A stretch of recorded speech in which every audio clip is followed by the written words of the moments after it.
Ray Dunn. And I am Tomasina Tatterson. Welcome back, everybody. It's been a little bit of a second, right? It Just a has little been. bit. It's been more like a minute. Yeah, it's been a couple It months. has. It has. We have been diving deep into real estate, so we've been very, very busy. We do need to make sure that we are at least monthly reaching out to you guys. So, little tip for reaching out to your clientele: don't do what Jimmy Ray and I just did and go on a hiatus because everybody will forget about you. Make sure that you're reaching out to them weekly. We need to do this podcast monthly, Yeah, yeah, I agree with that. and we're going to hold each other accountable for that. I have my computer on my lap right now because I'm making some adjustments while we're doing this because we actually have it set up pretty good this time. So I'm going to make some adjustments for you. We got the live going on with the live. And we're going to talk about how you can stay in touch with your clientele. We have a ghost story that Jimmy Ray is going to tell us, which is What? so It's not fun. like ghost. It's like more like a ghosting story. Ghosting story. Yeah, Okay, yeah, yeah, ghosting ghosting story. story. Yeah. And then we're going to talk about what's going on with the rates, what's going on with the market. We're going to deep dive into what happens if we stay in the war versus getting out of the war. So let's hear your ghosting story. Well, this is a crazy story, Okay. and maybe if as an agent watching this show right now, you might have had something kind of like this, but nowhere near as long as this has been going on. So, a friend of mine, 3 months ago, 4 months ago, March, I believe, said, "Hey, I'd like for you to sell my townhome, and I trust you to take care of my business. I'm living in Tennessee with my parents, taking care of them now, and I trust you to sell my townhome." So, and he was working hard on his townhome. He'd replaced everything in the townhome. I mean, this townhome was going to sell in 5 minutes. Sounds like a dream It client. is. It is a dream club. Well, that's It's still one yet to to be dream. determined. Yeah.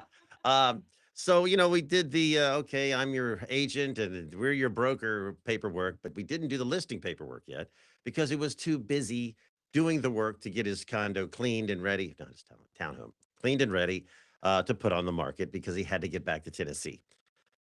That being said, here we are at the middle of July, and I hadn't heard from him in 2.5 months. A couple weeks ago, he emailed me, "Hey, Jimmy Ray, send me the listing of my place." And I'm like, "Well, we've never listed it because you were supposed to call me when you got home to Tennessee, and I was going to, e-sign the documents to you. You get them back. I put it on. Bing, bang, boom." Well, that didn't happen. He never called me when he got to Tennessee for 2 months. And so then finally he reaches out and wants to see the listing. And anyway, the long story short is really, really strange, the communication thing here. And my point being is that if you're working with a client that isn't communicative, that probably needs to be addressed right out of the box. That here's what we're doing. We're a team, and I can do this end just fine, but you're going to have to be accessible. And this gentleman has not been accessible. And to this day, when I try emailing him back to answer even an email he sent me lately, I'm not getting any response. So if you have somebody like that, it might be worth just, okay, let me just recommend you to another agent because I'm here to sell your place, not just list it. I want to sell it. And so it's still sitting there, great townhome, ready to sell, top dollar, and not selling. And with all of this, it's scary, especially when it's a friend or Yeah. something else. But in any situation, it's kind of scary because you don't know, like, did something happen? Are they in the Right. hospital? Like, what happened? Yeah, when he left town on that Monday, he texted me, "Listen, my truck's full. I can only see out my left rear view mirror. It's so full, and I'll get up with you when I get to Tennessee." He's going to take his time, so I said that's fine. And then 2 months later, I finally get an email from him. Yeah, really strange. So I guess, and I'm a big communication person, and I didn't see this in this guy. Believe it or not, he's in the world of communication. And I didn't see this in this gentleman. And so it was even more of a surprise. I actually did think he had drove off a mountain Yeah, we were and really concerned. called him, texted him, voicemailed him. I did everything I could except smoke signals. I haven't learned that yet. I'm I still can working teach on. you some smoke Okay, signals. well that'd be I good. only know three, but That I might can have teach got them to you. that might have gotten through. That I know. But either way, communication is key with my transaction and your transaction, anybody's transaction. There's got to be great communication between you and the client, or you and your agent, whichever fits you. And because it's a team effort, they can do all the real estate person stuff, but as a seller, you really need to be accessible because if a deal comes in and this person's in a hurry and you've got 6 hours to give me an answer and I can't get in touch with you, we might have lost the deal you were looking for. Yeah, So absolutely. really strange. That's my ghosting story. Sad story though. It Yeah. really is because nobody won in that story. No, Like no, the market didn't get to see the home. The gentleman hasn't been able to sell the home. Like no. And I'm not putting a fence in my backyard now. Yeah. so we have a couple other things that are a little sad too. So we had a situation with Zillow. You guys always love for me to talk about Zillow and the different platforms out there. So here is this crazy situation. A client had called in, customer had called in wanting to see a house. And they wanted to see it tomorrow at 2 o'clock. It was when we had to schedule. It couldn't just go, so we went to schedule it. At the same time, another agent called in to show the house, and it was for 2 o'clock at the same time, which was kind of crazy. And so it was two different agents, and so we were trying to jumble it around, one for two, one for three. Come to find out, they both have the same um, client, the same customer. And so Interesting. we were like, that's a little odd. Should we step in? Should we say something? We decided we were. So we said something. Come to find out that Zillow, whenever the agents sign up for Zillow to get leads, and the clients, they sign up with Zillow in order to get an agent. If the client doesn't sign an exclusive with Zillow, not the agent, with Right, Zillow, right. not the agent, with Zillow, if they do not sign that, Zillow just keeps sending that client to other people. So Wow. when all of these agents are paying for these leads, Yeah. you're paying a hefty amount to get these leads to come into you. That's how it works with Zillow. Agents pay. So you're paying this hefty amount. And if that customer doesn't sign with Zillow, all that money that you're paying for to be Puts me in a pool of because agents you're that supposed they to have some use. exclusivity, right? Yeah. Oh, You're supposed to absolutely. have that. But for some reason, Well, that's what we think we're getting when for we some do. reason, that doesn't happen. And it's because Zillow is just pushing, pushing, pushing, hoping that the agent, that one of them will push for Zillow for that person to sign. Meanwhile, the money you're paying for isn't for exclusivity. It is truly to be in a pool. It's a pool. And so Right. we figured that out. So we called Zillow, we called the agents, went through some things. The agents were really upset. I would Once be. we did, let them know what was going Yeah. on. Yeah. We didn't show the home. The gentleman didn't sign anything, but it's just crazy that people are paying that money thinking they're going to have the ability to have this client first and foremost, and it's really getting shot out to everyone else. So Yeah. that was a big misunderstanding that Yeah, people and have I with and I Zillow. wonder, and I've never done the Zillow thing, but I wonder if when they purchased their association with Zillow, if they knew at that time that was the case. I don't think they did. I'm sure it's in fine print somewhere, Yeah. as always, right? I'm sure it's in fine print somewhere. But remember, and those of you who are new here, Zillow is a brokerage. If you look in your state and you look into where the licenses are held in your state, you will see Zillow has a brokerage in your state. They have a brokerage in most states. They're actually a brokerage, so they are a Mm, competitor. all So right. they are just trying to get the money as well. But it's been very fine print. I talked to a lot of people who have Zillow accounts. I have put a lot of money into Zillow in the past. I don't anymore, but um, I I do remember thinking that my zip code I was buying, Yeah. that when the leads come into me, they weren't going to be just taken every few Right. minutes and given to somebody else. And now that's the case. So I'm sure it's fine print somewhere for Yeah, sure. I am sure the lawyers made sure it was in there. Yes. Just so small that, we don't see it. Yeah, and it's not something they're going to tell you right up front. Another situation with leads is Jimmy Ray actually, when I was talking to people in his neighborhood, and a lot of people frown upon for sell by owners and talking to them. But I don't. I always tell you to go out and talk to them. Mm, But in your neighborhood, if there is a for sale by owner in your neighborhood, yeah. hopefully you have enough of a communication process for your neighborhood that people know who you are, what you do. If not, you need to get that, and I'm Yeah. happy to help you with it. But you need to have that. But he was able to talk to them and he got a listing from that, which I think is amazing because it wasn't a hard sell. It was just No. talking and having a casual conversation with them and offering his help and assistance Yeah. and not forcing the issue. No. And they were like, you know what? Yeah, no, and he lives out of town in Utah, and we're of course in Virginia. And it's just me saying, "Hey, listen, do you mind if I look at your house? I might have a buyer interested." So we went in, I looked at it, and so then I knew what it looked like, and I asked him what he was selling it for.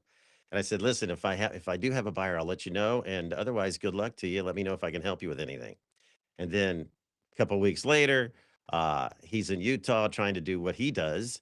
And he said, "Listen, I can't do this and do that at the same time. Can you sell it?" And I said, "Absolutely, I can sell it." So there you go. I think it's really about, it's really about giving the neighborly, listen, if I can help you, just let me know, but no pressure. People don't Yeah. respond to the pressure approach very well, I've found. So it's just about, listen, go in friendly and say, listen, neighbor, here I am. If you need me, let me know. Here's my card. And offer to do an open house. You can do an open house for them without listing it. It's going to bring you clients anyways. You're going to get buyers from it. Offer to do open house for them. They love that. They think it's wonderful. I think it's wonderful. It's a great way for you to get leads, but also show support for your neighborhood and the person who has the for sale by owner, even if it's not in your neighborhood. Do some door knocking with it. Be able to have people in the neighborhood come an hour before the actual open house as an exclusive Yeah. time. Be able to door knock always $100,000 below the home that you're selling so that people that want to move up can come and take a look, partner with your vendors. Like it's a lot of fun to do an open house for a listing, but it's also a lot of fun to do one for sale by owner because it's new clientele Yeah. Yeah. and it really hooks them in. So the market, with everything going on with the war, there was more airstrikes, I believe, Oh, yeah. last night. So Yep. the interest rates are going to continue to stay or go up. We do believe, now this is personal opinion, that after the war that the rates are going to go down. So everyone's kind of waiting on that. Here's the thing: you could buy now because it doesn't seem like it's getting any better right Right. now. It's kind of But stagnant right it now. is. But if you purchase now, you can always refinance. Don't wait. You can Absolutely. refinance in 6 months, and hopefully the war will be done. But don't wait. If you're just waiting for that saving, like if you can afford it, and you're just waiting for that savings. Yeah. Now's the time because you're able to go in when everybody else is waiting. It's a buyer's market right now. Yeah. It is a buyer's market. So now is the time, buyers, to go out there and be able to get it. I'm here to tell you this is where the agents are going to be. See, I always do something where the agents are like, ask for the closing costs, make sure your agent is rooting for you, Well, able to negotiate correctly. that's right. Nobody wants to, when you're buying or looking for a home, nobody wants to stand in line or even be in a competition for the home. For So sure. now, with the market like it is, less competition for the house you want. And it might cost you a little bit right now, but you refinance later and it all works out for you. And you have the home you want. Plus, if you wait till later and you are in a competition, you're not going to get the closing costs. You're going to weigh the options here. So go ahead and do it. You can refinance to be able to get that better rate later. But I definitely think you should do that for sure. Absolutely. We've had a lot of things going on here. So one of the things that I wish I would have brought it in. It's actually in my office. So we had a team. They went to Target. They got this little red, white, and blue cooler, Mm. and they bought 50 of them. You want me to go get it? Yeah, go grab it. Go grab Okay. it. It's so good. One moment. He's gonna be right back with it. I'm gonna tell you about why he's back. They got this cooler. They put a couple things in it, and they gave it to their past clients. Now, why are they giving this to their past clients? Of course, to have a relationship with them. But we sat down and we did the numbers, and I've been doing the numbers with all of my agents, and they actually, all of them as a whole, have more referrals than they do new leads coming in. So when I say new leads, a referral is a new lead, but when you're paying for leads that come in, those are the new leads that come in. They were paying out money, getting leads come in, but the closings is what you have to look at. And the closings, the percentage was so low. The referrals they were getting from their past clients or from friends and from family was so high. So this one, our top agent, this one here we go. It's so cute. They had their little logo put on it. Look at that. Isn't that adorable? And once we did the numbers, we realized the money that they were spending for their leads to come in was actual money that they could put into their past clients or to their friends and family to get more referrals because the percentage was 40 to 50% were referrals. And then as each lead source went down, there was like 1, 2, 3%. And the money just wasn't working out. Mm. So we talked about it. I encouraged them to really do this, and they're getting more referrals from their clients, and the money's coming in more. So it's super cute. It's a little basket with their logo. They did get it printed on here. And that's actually a cooler. Yes, it is so cute. That's so And funny. they put some chips in here, a little ice pack, and then 2 drinks of sparkling water. And they did all of this, and it came out to $8 a bag. Wow. That's it, $8 a bag. And so they hand delivered them. All their clients loved it. All their past clients, their family, their friends. They gave me one, which I love. And you can use it as a little lunchbox later on, Yeah, that's or super for the cute. kids' lunchbox, or keep it in the car. It was a really great idea they had. I wanted to share, but please reach out to family, friends, past clients for referrals. You're going to get your money's worth from that, as opposed to buying all these leads. Yeah, Write it down. If you're not tracking what money's going out, what money's coming in, and where it's from, you're never going to be able to see it. But we are tracking it and going through each one, and that's how we came up with this. So I think it's that is great. super cute. Yep. That is super cute. Me and this microphone are fighting today. So I keep smacking fighting all over. The other thing I wanted to talk to y'all about is being present. So we had some agents that they were just, not present at the meetings. They weren't present Yeah. doing one-on-ones with me. weren't connecting with the top agents. All of our top agents here, they teach class. They also will do one-on-ones, which is very rare, but all of our top agents do that. We're a big family. They were disengaged. They weren't coming in. They weren't responding to emails, to texts. And I challenged them, hey, if you just come in for a few meetings, do a one-on-one, just come to one event outside of the office, And watch what happens. and sure enough, their business picked up. Why? Because one, they're actively engaged in real estate. They're engaged with top agents. Right. They're engaged with the broker. They're getting ideas. They're getting ramped up. So if you are sitting at home, or you are in your office at home, and you think that you're doing your work, I am going to challenge you this. If you were working a 40-hour week work at a job that kept you accountable 9 to 5, they would make you work those 8 hours. Yeah. They wouldn't let you just sit there. They would want you to actively work and produce. So if you're not working at least 40 hours, or if you're a part-time agent, 20 hours on your business every single week to generate new business, to get more ideas, to reach out to your clients, to talk to them, I don't know why you're in real estate. You're not reaching the potential that's out there for you. Because you're not doing the 40 hours, and that's minimum, right? Yeah. So you have to be able to put that time in. So I challenge you to do a regular work day wherever you're at, but get into the office, get around the top agents, get around your broker, do one-on-ones, have group meetings, go to the events outside the office, get with your lenders, get with your closing company, talk to them, see what's going on in the market. Knowledge is power, especially in this world, because you Oh, need yeah. to know what to do and how to do it and where to apply it. Well, and somebody very smart told me once when I was a little boy and wanted to be in the radio business. He said, "Son, hang out with the people like that are doing what you want to do, and it'll all work out." And here I am at 67, and I've been in the business since 83 and real estate for 10 years. So the point is that Oh my gosh, has it been put you 10 it years it has that you've been in almost real 11, estate? almost 11.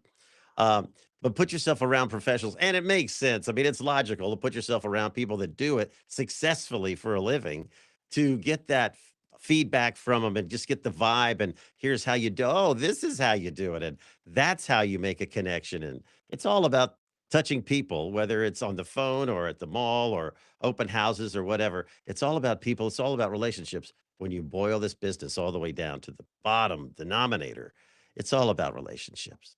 Yeah, you don't have to do a podcast.